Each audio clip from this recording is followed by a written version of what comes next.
Bonjour, c'est Cryptoly, j'espère que vous allez bien en ce lundi 24 juillet 2023. On se retrouve aujourd'hui pour une quotidienne. Au programme, on va parler de l'absence de nouvelles crypto, et oui, ça va changer un petit peu, notamment de l'ECC.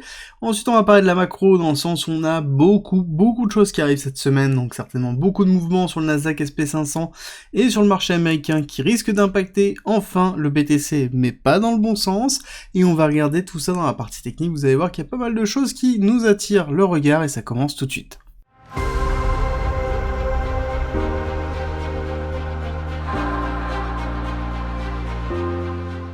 On commence directement par un retour, notamment qui a été fait par Esprit Cryptique sur l'ECC, donc le TH Community Convention, qui est très important pour l'écosystème Ethereum. D'habitude, c'est quelque chose où on a généralement beaucoup de nouvelles, hein, que ce soit au niveau d'Ethereum, ou que ce soit au niveau des protocoles qui gravitent autour d'Ethereum, ou qui sont même un petit peu plus loin d'Ethereum, mais qui sont multi-chain, dans lesquels on a toujours des effets d'annonce dans cette partie-là. Et là, Esprit Cryptique nous fait un petit retour sur l'organisation de l'ECC, etc., mais aussi revient sur les différents projets qui ont pu être marqués, et c'est très intéressant d'avoir ce retour-là, parce que c'est vrai que cet ECC n'a eu quasiment aucune nouvelle, très peu. On a eu quelques news, quelques side events qui ont été effectués assez intéressants, dans lesquels on a eu quelques petites choses, mais c'est somme toute relativement faible. Ça sous-entend que on a derrière très peu de nouvelles, très peu d'annonces, contrairement à l'année précédente où on avait eu énormément d'annonces qui avaient été effectuées. Donc là on se retrouve dans quelque chose qui est un petit peu différent d'habitude, et ça se voit grandement aussi. Cette semaine, en termes de nouvelles crypto, on a eu très peu de choses. Et je pense que la semaine qui arrive va être un peu identique, on ne va pas avoir beaucoup d'effets d'annonce. Il va falloir patienter septembre. Je pense que là on est vraiment dans une partie où on est en train de builder, et on va avoir des effets d'annonce par la suite. Ensuite, sur la macro, par contre, ça va bouger, ça va swinguer très fort. Ne serait-ce que déjà sur l'agenda des earnings qui vont arriver, donc le dépôt des bilans pour les différentes sociétés, donc on va voir les comptes de résultats qui vont être déposés pour le deuxième trimestre, et on voit que on a Microsoft, Google, LVMH, Visa qui tombe le 25, donc demain, on va avoir ensuite le 26,07, bon, les taux de la Fed, c'est logique, on va avoir Meta, on va avoir Danone, et ensuite, 27,07, on va avoir le PIB Q2 USA, et on va voir Amazon qui va tomber. Donc beaucoup d'éléments. Pourquoi je parle beaucoup des actions en ce moment? Parce que tout simplement on est dans des taux qui sont très élevés. Au niveau de l'évolution du Nasdaq et du SP500, on est déjà dans des ATH, on rejoint des poules qui sont très élevés, hein. Je vous remets juste le SP500 pour bien comprendre. Ici on a bien la cassure baissière très forte sur justement novembre 2021, et on voit qu'on est en train de retracer quasiment 80%, 90%, et il faut comprendre que là, ce type de retracement, enfin ce type d'accélération haussière, donc c'est un retracement de l'accélération baissière, hein, ce type de retracement effectif est quand même survalorisé, ce sur quoi l'ensemble des analystes sont d'accord, et je vous avoue que c'est relativement rare qu'ils soient tous d'accord. Et pour rappeler justement le principe de, hop, c'est ici, le principe du Nasdaq et du SP500, c'est que c'est des actions, c'est un panier d'actions, c'est tracker d'actions, donc ça sous-entend derrière que ça va réagir aux actions en elles-mêmes, donc aux résultats des actions. Plus on va avoir une cote d'action qui va monter, c'est soit de la spéculation pure sur l'hypothèse d'une annonce, soit la réaction à une annonce, soit les résultats d'une société. Et c'est vrai que là, on est dans la période de résultats, on voit que déjà les résultats sont plutôt positifs, mais ça reste quand même beaucoup moins intéressant que le trimestre précédent. Et on voit qu'on a quand même déjà des perspectives qui commencent à diminuer, donc ça sous-entend aussi qu'on risque d'avoir une réaction du marché qui va être relativement forte sur certains résultats. C'est pour ça que j'en parle là, surtout qu'on a un élément catalyseur qui arrive bien évidemment cette semaine, hein. On va avoir le FOMC mercredi à 20h30, on va avoir le PIB jeudi à 14h30, donc on a beaucoup de choses, et on commence déjà de toute façon mardi avec la confiance board, et aujourd'hui avec les PMI services sur juillet. Donc on a vraiment beaucoup d'informations qui vont tomber cette semaine, et ça va avoir un impact sur le SP500, sur le Nasdaq. On peut avoir un retracement fort de la macro US, et ça entraînera certainement le BTC avec eux. Alors, dernière petite nouvelle, là-dessus j'en parle parce que c'est intéressant de le noter, WorldCoin est en train de passer de Polygon à Optimism. Optimism, donc, a quand même drainé beaucoup de projets, je trouve, hein, déjà depuis 2 mois, 3 mois, on a beaucoup de projets qui sont en train de se tourner directement vers ce protocole, vers cette technologie, qui n'a pas forcément d'ailleurs le vent en poupe, hein. Je veux dire, quand on parle beaucoup plus de ZK Rollup en ce moment que d'Optimism. Optimism qui est un protocole à part des ZK Rollup, qui est normalement moins performant, mais on voit que ça attire énormément de monde, et notamment WorldCoin. WorldCoin, donc qui est une crypto dont je parlerai assez peu parce que je trouve l'intérêt très bas, mais qui a fait vraiment parler d'elle, étant donné que dans ses créateurs, nous avons le créateur, enfin en tout cas un des créateurs et un des gérants de OpenAI, donc forcément on a beaucoup parlé de WorldCoin, qui a pour but d'être le coin mondial pour la liberté financière pour tous, dans lequel on doit s'identifier biométriquement, etc., etc. Bref, ça n'a aucun intérêt, mais néanmoins on voit que des gros projets comme ça, dans lequel on a beaucoup de communication et beaucoup de marketing, si on passe de Polygon à Optimism, et c'est suffisamment intéressant pour le noter, cette prise de position d'Optimism, même si on est sur une survalorisation d'Optimism, à mon avis. Alors, juste on revient rapidement sur le Nasdaq SP500 pour vous dire qu'on est, oui, dans une survalorisation. Si on passe en monthly, vous allez voir quand même grandement l'accélération haussière. On voit qu'on a quand même la semaine dernière qui a clôturé dans le rouge. Je pense que avec les résultats, si on a des résultats qui sont plutôt mitigés avec un SP500, enfin avec une nouvelle d'augmentation des taux, on sait que ça va augmenter, donc ça a été quasiment pricé, mais du coup on risque d'avoir peut-être un retracement. J'attends un retracement moi personnellement vers les 15 000, voire potentiellement 15 000 parce qu'on a une grosse résistance qui se trouve ici, voire directement 14 500 dans lequel on pourra avoir un excès en fonction du résultat et de la réaction du cours sur ces zones-là. On pourra déterminer ce qu'on va retracer plus fort. J'ai tendance à vous dire qu'on aura plutôt un retracement qui sera léger avant de pouvoir repartir, dans lequel on pourra avoir une forme de consolidation ou quelque chose qui s'effectue comme ça avant de pouvoir repartir à la hausse.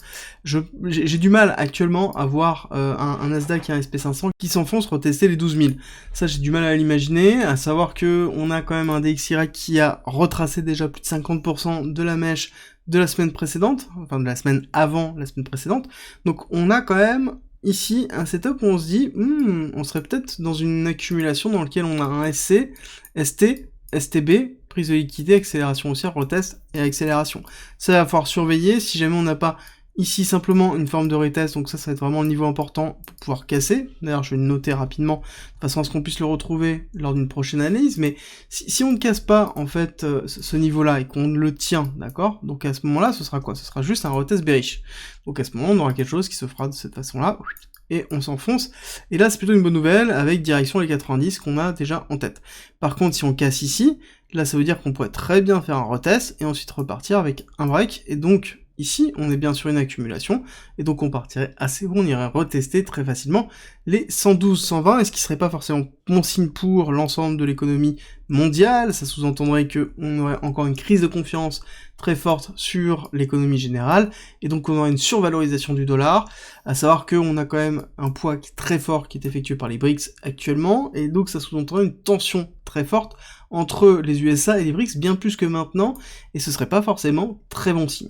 Sur le BTC, c'est pas bon signe non plus, hein. Je dois vous avouer que là ça fait quand même une série de semaines dans lesquelles on est en train de tester dans ce range où on s'ennuie déjà depuis un certain temps, mais surtout que là ça fait 2 semaines où on est dans la partie basse de ce range. Si on passe en journée, on voit très bien que là ça fait 7 jours qu'on est en train de passer sur la partie très basse du range, et on est en train de mettre la pression très forte, hein. Quand on passe en 1 heure, on voit qu'on a eu l'accélération haussière qui a été quand même un petit peu plus excessif que prévu, dans lequel on a bien fait le retest bearish, sauf qu'on n'a pas cassé le plus bas, d'accord? On a eu bien une réaction en 3 temps, mais on maintient les plus bas. Là, ça me gêne un petit peu, premier, deuxième, troisième, donc là, il va falloir se poser la question, parce qu'on est en train ici de maintenir les lots, donc on est où? Dans une compression, et ça on retient très bien, parce qu'on a l'habitude de gérer ça maintenant. Ça fait quand même quasiment 9 mois où on se retrouve compression sur compression, dans lequel on va avoir de la liquidité qui va se comprimer. C'est exactement ce qu'on a vu avant la cassure baissière, hein. C'est-à-dire qu'on avait énormément de liquidité qui se trouvait au pôle nord et au pôle sud. Là c'est beaucoup moins le cas, on voit bien que l'accélération baissière a entraîné le renforcement des positions short ici. Pour moi, la décision n'est pas encore prise, on n'a pas encore fait de break, bien que on s'apprête à le faire. J'ai tendance à vous dire que ma tendance elle est toujours baissière actuellement, avec un retest effectif sur première zone, ici, les 29 000, 28 600, d'accord, donc zone que j'ai notée, hop, on va dézoomer, ici, l'OB de test qui se trouve toujours ici, qui est pour moi un order block de retest intéressant. Si jamais on le tient, on aura un très beau fake out, donc on aura une très belle accélération baissière ici, accumulation, redépart haussier, dans lequel ici on fera un gros short squeeze, parce que les personnes sont en train de se positionner en short, un petit peu en tout cas. Quand on regarde les positions top trader, on voit que dans toute cette zone là, hop, dans toutes ces zones-là, on voit qu'on a eu un sell-off, d'accord, on voit très bien le sell-off ici, et on voit que durant cette zone précise ici, on a eu un arrêt du sell-off, donc un arrêt du hedging qui s'est effectué, et on voit que l'accélération haussière n'a pas été rachetée, parce qu'on est retourné pile poil au même niveau de prix que précédent, et pareil au niveau de la proportion des long shorts, mais par contre, on voit que ici, sur la cassure baissière, on voit que la cassure baissière a été relativement faible, ça sous-entend ici que on a eu une coupure en fait d'un certain nombre de hedges qui ont été faits. Donc là-dessus on a quand même une contre-indication. Quand on a une contre-indication comme ça, entre ce qu'on est en train de voir au niveau des liquidités et au niveau des positions des top traders, ça sous-entend qu'on va avoir un squeeze. La question est, est-ce qu'on va avoir un short squeeze d'abord, puis un long squeeze, ou est-ce qu'on va avoir un long squeeze, puis après un short squeeze? Ça malheureusement c'est impossible de le déterminer maintenant, même quand on regarde un petit peu les liquidités et les CVD, on voit que les CVD sont flat. Les liquidités nous disent que oui, on a la liquidité au nord, mais ça reste quand même relativement faible comme appel de prix, à savoir qu'on a beaucoup de mal à réaccélérer.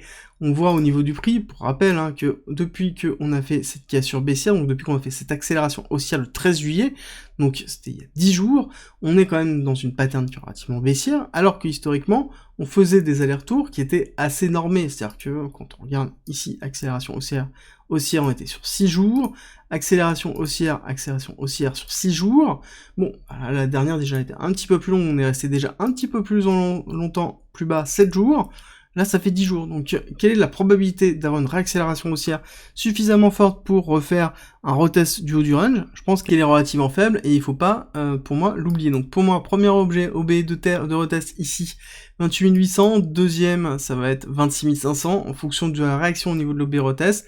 Bon, dans tous les cas, faut pas oublier qu'il faut casser, d'accord? Pour l'instant, on n'a pas cassé, on a juste fait une compression, et on attend justement un break. Quand on aura le break, on aura une accélération du cours, c'est logique. Je pense qu'on pourrait avoir une nouvelle accélération haussière avant de faire la cassure baissière, quelque chose qui pourrait se faire quelque chose comme ça, tac, retest, cassure, accu, et là on regarde, est-ce qu'on est dans une redistrib ou est-ce qu'on est dans une accumulation de week-off classique.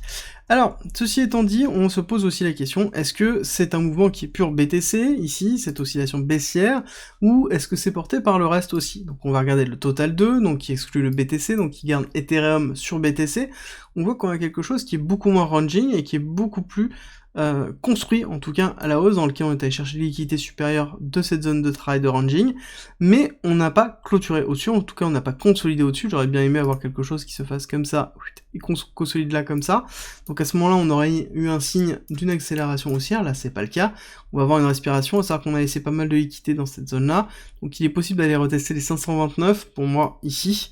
Donc là, on pourrait avoir un signe d'accompagnement du BTC pour aller retester. En tout cas, techniquement, on a une concordance et une confluence entre les deux. Donc ça voudrait dire, ça renforce en fait mon biais qui serait baissier court terme. Au niveau d'Ethereum, BTC, donc la relation très importante entre les deux, dans lequel, malheureusement, on voit que on a, oui, un Ethereum un petit peu plus fort que le BTC, mais ça reste relativement faible.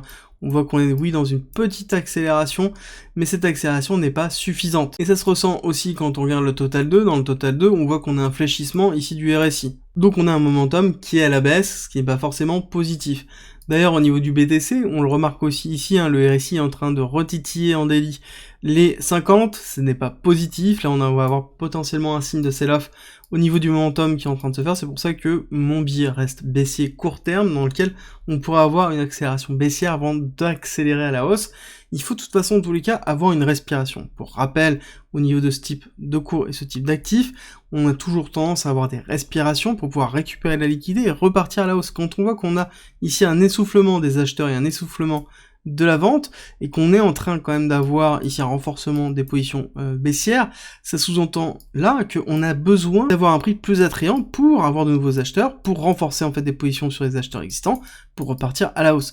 Tant qu'on n'a pas ce prix plus intéressant, malheureusement, on aura toujours cette période de ranging, surtout qu'on a, sans cette période d'été, toujours une liquidité bien plus faible que d'habitude. On va terminer sur cette vidéo, j'espère qu'elle vous a plu. Si c'est le cas, n'oubliez pas d'aller voir les deux vidéos que j'ai effectuées samedi et dimanche. Samedi, c'est une vidéo pour vous expliquer ma vision à 6 mois sur la macro et sur le BTC et sur l'ensemble des cryptos en général, je vous mets la vidéo là. Et celle de dimanche, c'est une vidéo un petit peu particulière où je vous explique la procédure pour pouvoir analyser une crypto, un altcoin, pour vraiment se poser les bonnes questions et juste sur des analyses simples ne pas aller forcément tout de suite sur un fondamental, juste se poser sur est-ce que oui ou non le protocole est rentable. Et on se retrouve à 13h30 pour une vidéo sur EGLD, Multiverse X et le Ronde, et je vous souhaite une très bonne matinée.